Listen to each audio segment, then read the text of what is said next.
Ilagay na po natin yung tilya, tinatawag kong tilya mga kakanyaman. Magandang buhay mga kakanyaman. Ayan at nanguha po tayo ng daon ng malunggay. At meron po tayong lulutuin na alam kong gustong gusto niya rin po ito mga kakanyaman na see you.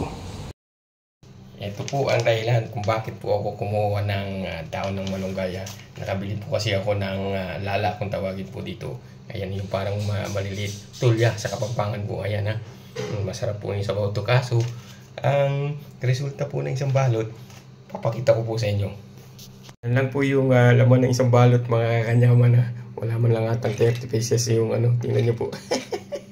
Ang mahal po niya nasa 100 na po sa pera natin na mga kakanyaman. Ano po yung ingredients ng atin na lulutuin ngayon? Meron po tayong celery. Optional lang po yan mga kakanyaman. Of course, di mawawala yung luya natin. Bawang, sibuyas, kamatis, sili, yung malunggay natin. Teternuan natin ng pritong galunggong. At saka yung pinaka main ingredient natin. Yung tinatawag namin sa Kapampangan, tulya. Comment nyo lang po kung ano pong tawag sa inyo dyan.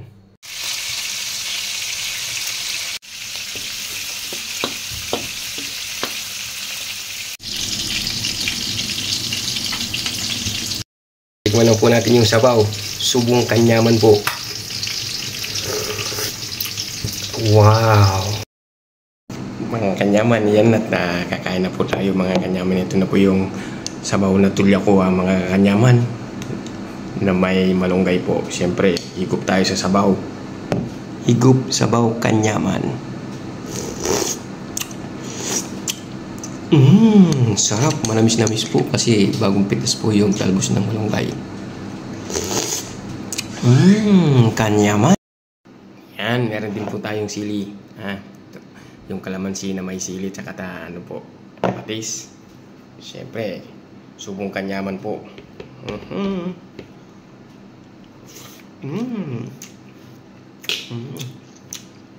Ang sarap. Madalang lang po tayong kumain ito. Ang sarap po.